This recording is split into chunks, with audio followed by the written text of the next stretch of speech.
안녕하세요. T1530 구독자 여러분, 명지대학교의 기록을 전공하는 김익환 교수입니다.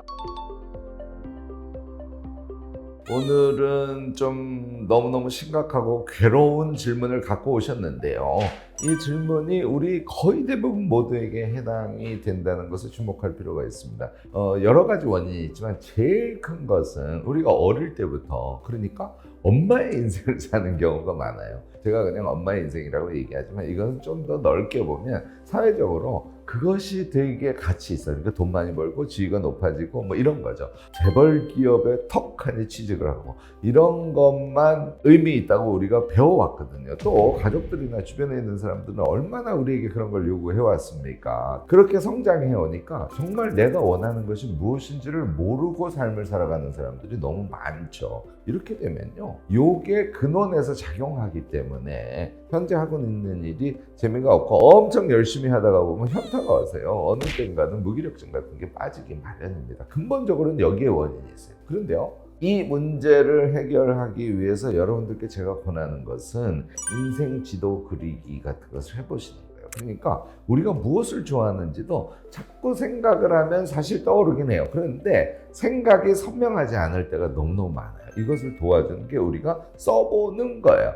메모해 보시고요. 저는 여러분들께 인생 지도 그리기와 같은 양식을 권합니다. 가운데 자기 꿈을 적어보려고 노력을 하는 거죠. 자, 지금 잘 안 떠오를 때는 현재 그냥 그게 꿈일성 싶은 걸 그냥 쓰시면 돼요. 꿈과 목표를 가운데 써보시고, 그 다음에 우리의 삶의 영역을 나눠보라고 제가 보통 권하죠. 오른쪽 상단에는 일에 대해서 해보고, 그 다음에 관계에 대해서 써보고, 가족 써보고, 우리를 개발해야 되니까 자신의 성장과 관련된 거 이렇게 네모 박스 쳐보고, 제가 굉장히 중요시하는 것이죠. 쉼과 놀이에 대해서 이렇게 박스를 쳐보고, as is to be를 그 박스 안에 써보는 거예요. 오른쪽 빈칸에는 제가 뭘 권한다고요? 자기의 좋은 습관, 왼쪽에는 나쁜 습관. 이렇게요, 그림을 그려보는 거를 자주 해보시지 않습니까? 저는 사실은 한 달에 한 번씩 그려보시기를 원하는데, 이런 구체적인 행위를 통해서 내가 정말 좋아하는 것이 뭐고 내 인생의 목표가 무엇인지를 1년 정도 하시면 여러분들 발견할 수 있어요. 그 이외에도 버킷리스트 이런 거 자주 써보시고요. 그래서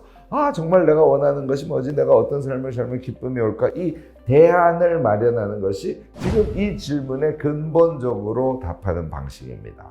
제가요, 오늘부터 이야기할 때는 불가피하게 그럴 수밖에 없는데, 제가 최근에 거인의 노트라는 책을 냈거든요. 책이 나온 지 2주 조금 넘었는데 교보문고나 알라딘에 지금 아주 높은 수준의 베스트셀러가 됐습니다. 관심 가져주신 여러분들의 덕분인데요. 이 책에 상당 부분 제가 말씀드리는 답이 나와 있어요. 제가 이렇게 말씀드린 거 좀 쑥스럽긴 합니다만 한 권 사서 보시는 거 여러분들께 꽤 큰 도움이 될 겁니다. 지금 말씀드린 인생지도 그리기 방법 같은 것도 이 책에 포함이 돼 있어요. 자, 내가 삶이 고달퍼, 내가 현재 하는 일이 너무 재미없어, 막 지긋지긋해, 이런 분들은 메모와 기록을 통해서 자기를 발견하려는 구체적인 노력들을 해주시는 게 아주 중요합니다. 얘가 발견이 됐어. 그런데 현재 하는 일하고 전혀 상관이 없어. 그럼 제가 어떻게 하라고 여러분들께 권했던가요? 네, 병행 전략을 하셔야 돼요. 그러니까 나는 현재의 은행원이야. 은행을 열심히 다니고 있어. 그런데 은행 업무에 대해서는 내가 전혀 기쁨을 느끼지 못해. 물론 현재 하는 일이 자기의 천직같이 그 일을 하면 기쁜 사람들도 굉장히 많이 있습니다. 그런데 사실 한국 사회에서는 대부분 그렇지 못한 것이죠. 왜냐하면 어릴 때부터 페르소나로서의 삶을 강요받았기 때문에 그런 거예요. 제가 말씀드린 대로 기록을 통해서 자신이 원하는 것이 구체적으로 떠오르기 시작했어. 그럼 어떻게 한다고요? 네, 회사는 다니세요. 그런데 이것은 생존을 위한 삶이고요. 자신의 꿈을 향한 삶을, 여러분들 퇴근하고 뭐 하세요? 여러분들 토요일, 일요일에 뭐 합니까? 휴가 내서 뭐 하세요? 이런 시간을 충분히 활용해서 병행의 삶을 일단 시도를 해보시는 거예요. 병행의 삶을 살다가 나의 기술이, 내가 원하는 영역에 나의 기술이 촥 붙고 그것을 가지고 돈도 벌을 수 있을 것 같아. 얘가 확실히 준비되면 그때는 회사를 때려칠 수조차 있는 것이죠. 대부분은 이 병행의 삶을 평생 살아갑니다. 생존의 노동과 자신이 원하는 일을 적극적으로 하는 거예요. 이것을 같이 해갈 때 얘가 되게 재밌어요. 이게 오늘 제가 드리는 답 중에 하나인데요. 병행의 삶을 살아가면서 내가 하고자 하는 것을 조금 해서, 예를 들어서 나는 요리를 좋아하는데, 이거 좀 엉뚱한 얘기긴 합니다만, 자기 집 가까운데 야외 포차 같은 거를 차려서 매일 밤, 많이도 안 해요, 2시간씩만 내가 포차에서 요리를 하고 사람들에게 요리를 제공하면서 기쁨을 느끼는 그런 행위를 하고 있어. 그러면 낮에 은행에서 일하는 게 재밌어요. 이게 사람의 삶이랍니다.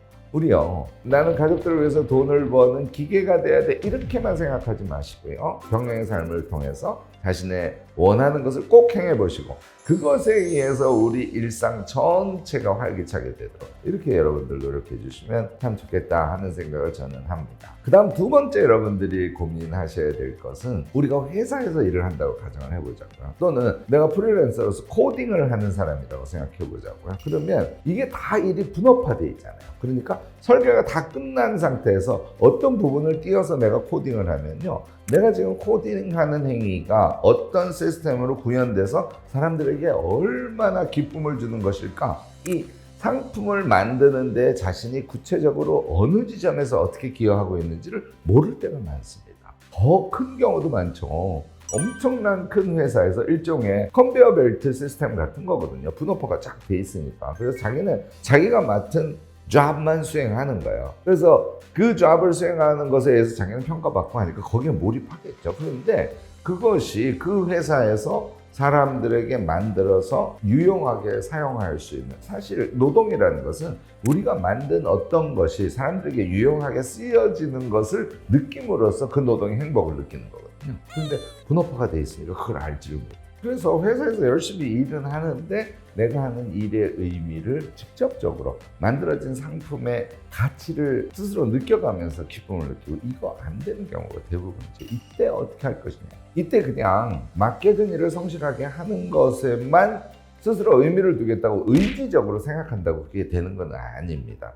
제가 여러분들께 권하는 것은요, 나의 노동이 전체 구조 속에서 어떻게 작용해서 어떤 의미 있는 결과로 귀결되는지에 대해서 한 번은 생각해 보실 필요가 있어요. 그래서 그것은 잠시 시간이 날 때 생각을 해보시고, 그것이 이제 무의식에 작동하도록 하는 것이죠. 그것을 하나 하셔야 되는데, 지금 말씀드린 대로 그것만으로는 되지 않기 때문에 자신의 목표 같은 것을 잘게 잘라서 세팅하면서 그 목표를 달성했을 때 느껴지는 기쁨, 이거를 여러분들 취하시는 것도 굉장히 중요합니다. 예를 들어서 오늘 내가 은행 창구에서 고객들을 응대하는 역할을 하고 있어요. 그럼 매일 반복되는 루틴의 일이지 않습니까? 그런데요, 어떤 분은 이렇게 하세요. 내가 오전에 두 분에 대해서는 엄청 바쁘긴 하지만 그분의 사정의 이야기를 듣기도 하고 그분의 표정을 집중하기도 하고 해서 그분에게 약간의 기쁨을 줄 수 있는 뭔가의 멘트를 적극적으로 해야지. 예를 들어서 목표를 그렇게 정했어요. 오전에 두 분에 대해서 자기가 그런 친절에, 그러니까 마음으로 대친절이죠, 그런 행위를 했어요. 그러면 점심 먹으러 가기 전에 어떻다고요? 기쁨이 느껴집니다. 자, 제가 아까 거인의 노트 말씀을 드렸는데요, 이 책에서 여러분들에게 제안하고 있는 것이 되게 흥미롭습니다. 저는요, 우리가 일상을 살 때 말이죠, 메모를 하는 것이 결정적이라고 여러분들께 계속 반복해서 얘기하지 않습니까? 어떤 일을 할 때는 무조건 다이어리를 먼저 펴세요. 그리고 거기 메모칸에다가 이 일을 내가 어떤 방식으로 하면 좋을까? 이거 구상 기록이라고 하는데 생각 기록이라고 하기도 하죠. 그러니까 경영학적으로 얘기하면은 CSF 같은 걸 생각하는 거예요. Critical Success Factor죠. 내가 지금 1시간 반 동안 이 일을 할 건데 여기에서 무엇에 내가 집중적으로 신경을 쓰면 이 일을 성과적으로 해낼 수 있지? 하는 것을 구상하는 거예요. 그냥 그 일을 퍽 시작하지 말고 시작하기 전에는 항상 구상 기록을 조금 메모를 하고 해보시면요, 여러분들 엄청 전략적인 인간이 될 수 있습니다. 그런데요, 그 구상 기록을 할 때 목표를 쓰라는 거예요. 자, 그러면 어떻게 될까요?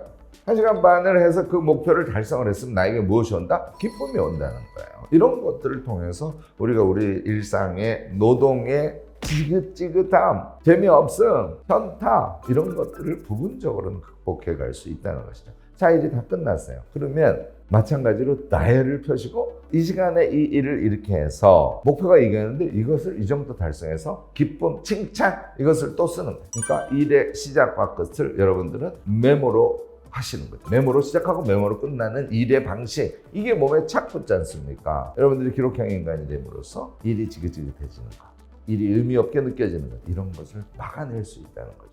제가 오늘 말씀드린 기록의 힘을 빌리는 두 가지 방법 적극적으로 한번 써보시기를 권합니다. 제가 말씀드리면서 부끄럽게도 제가 쓴 책에 대한 얘기를 계속 하고 있잖아요. 말 그대로 홍보입니다. 그런데 이 홍보는 여러분들을 위한 홍보예요. 외람된 얘기지만 제가 오늘 말씀드린 것도 거인의 노트 같은 이런 책을 꼼꼼하게 읽으시고요. 걔를 메모한 상태에서 자기 것으로 취하면 오늘 제가 말씀드린 것 더 구체적으로 자기화해서 앞으로 실행하실 수 있을 겁니다. 여러분들이 제 영상을 들으시고요. 또 제 책을 읽고 해도 마찬가지입니다. T1530 사이트에 댓글을 적극적으로 남겨주시기 바랍니다. T1530 운영진에서요. 댓글을 쭉 보고 좋은 것을 골라서 제가 쓴 거인의 기록을 여러분들께 선물로 보내드린다고 합니다. 적극적인 참여 부탁드리겠습니다.